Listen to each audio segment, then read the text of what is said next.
to Finding Myself Through Obesity. I'm so glad that you guys came back for another episode. I am sitting here in my car and thought I would take a minute to share some thoughts that I had this week.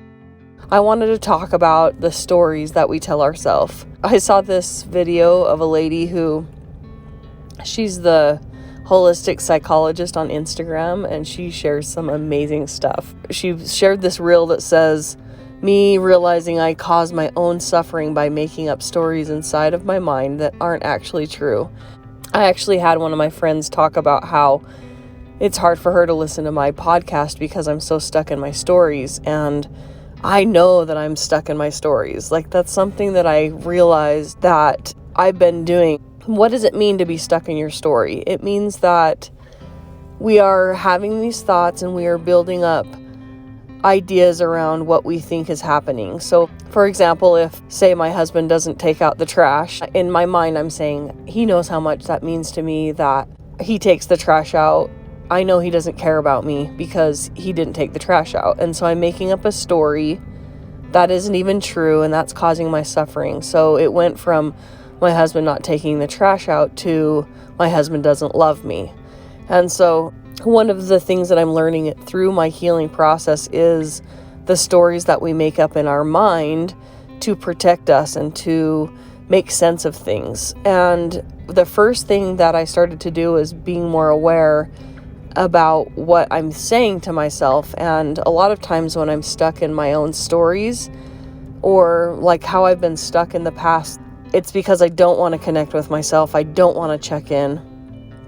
I want to numb out, and so you stop paying attention to those stories. So just like what happened when I had that episode where I was crying about my parents, and it's just interesting how we tell ourselves these stories and they're not even true. And one of the things that I'm learning is that the places that we're suffering are the places that we want things to be different than they are. And so it brings me back to the book, Loving What Is, from Byron Katie. When we are wanting to be something that we're not, we're always suffering. But what about just accepting how things are and loving ourselves through those moments? And I think that's one of the big things I'm trying to learn in this journey, is to stop thinking that my happiness is on the other side of losing weight, because I know that cycle. Like, I've seen my friends, I've seen people that I love go through this cycle thinking that if I could just lose weight, then they get on this diet roller coaster. And when we don't fix the inner turmoil that's going on, it's just like any other addiction. You're holding on, you're white knuckling it. You're trying to ignore something that's true inside of you. So if we are going to food, or we're going to pornography, or we're going to spending money, whatever it is, there is something inside that is like a hole inside of us that needs to be filled.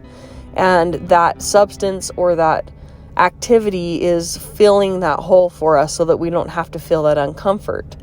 And so learning how to accept what is, learning how to feel the uncomfort and just breathe through it.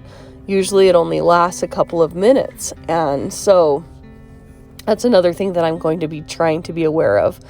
I am really looking forward to moving. We have 15 days left, and I'm feeling this real sense of inner peace inside of me that things are going to get better, and that this move is necessary for my next step of healing. And another thing that I wanted to talk about is, there was this quote that says, maybe you're not healing as fast as you'd like because you're trying to be who you were before the trauma. That person doesn't exist anymore. There is a new person ready to be born. Breathe life into that higher version of you. And I love that so much, because I really believe that everything that's happened to me is God working to teach me something, to help me find a higher version of myself, to uplift my relationship with my husband. And anyway, so I just feel really excited to share what I learned and all the things that I'm going to go through to help me create that higher version of myself when I move and I get out of this environment that I'm in. So this week, I really want to notice what kind of stories that I'm telling myself, because whenever anything happens to us, we try to justify it in our own mind so that we can make sense of things. But a lot of times those stories that we tell ourselves are not even truth. And so this week, let's try to be more aware of the stories that we're telling ourselves. What are we making something mean? Another thing that I have been thinking a lot lately is, whose business are you in? There's God's business, there is other people's business, and there is my business. And I want to stay in my business and not try to control anything else that I can't control, because that's just insanity, right? We create these stories in order to protect ourselves, to make sense of things, and I want to make an effort to be more aware of the stories that I'm telling myself and make sure that I'm having compassion, make sure that I am being more loving and patient with myself, because I am going through a lot of changes.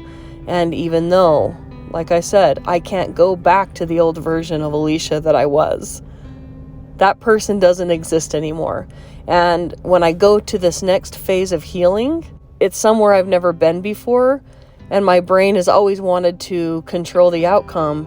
And so it's a weird place to be in, this space of not knowing what's going to happen and not knowing everything that, you know what I mean, not being able to control it, not just having to allow things to happen. And so I think that that's why my stories have gotten really bad lately, is because I'm trying to make sense of things, and I'm not really sure, but you know, it makes sense, because ever since I was a little girl, I could observe what I needed to do, who I needed to be in order to get what I wanted out of them, or to get the attention that I needed. And now I have to stop playing those games. And where does that lead me? You know, where does that leave me? And so recognizing those stories, recognizing what I did, why I did them, being patient, being forgiving, no judgment, but just noticing and being aware. And so I'm going to try to do that more this week, being more aware of my stories. And I'm excited because I know you guys have been so patient, who've been sitting through my podcast, and I know you can see, those of you who are in the healing space, you can see that I'm just turning in my own pain right now. But I do know that I'm going to get on the other side of that, and then there will be something else that I'm going to learn. So stick with me in this process, and please reach out to me if you need any support. It means so much to me. Just, the 30 people or however many people are listening to this podcast, it means so much to me that you keep coming back every episode. And when I see that number going up, I remind myself that there are people that are following me on this journey and hopefully taking their own steps to get their own healing. And one thing that I have to have faith on is that when I very first started this journey, I had this faith that if I healed my life and I got in alignment with truth, and I became happy inside, and I became full of joy and peace, that I wouldn't need this food to escape, and that I would be able to then upgrade my health, and I could get this weight off, and I wouldn't be 300 pounds anymore.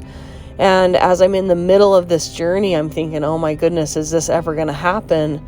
But I have to remind myself of the faith and the promptings that I had right when I first started this journey. It's not easy, but I need to remind myself that it's going to happen, and believe that I will achieve those results. But I'm going to do it in a way where I'm healing from the inside out, instead of just changing the outside of my body and fighting through that. So this might take longer. It might be harder to look within, but I want long-term results. I want happiness. I want peace. I want good relationships. I want fulfillment in my life. I want healing. And that's what I'm going for, rather than a skinny body. But I do know that when we are heavy, our bodies are a representation of how we feel about ourselves and our lives. And I really believe that it can change. And I'm excited that you guys are following me to see that change, to see that unfold in live time. Because I don't know for sure what it looks like, but I do know that something good is going to happen. So thank you for sticking with me, being here with me, and getting through these episodes where I'm stirring in my story and staying with me and supporting me. I love you all, and I hope you have the most amazing week.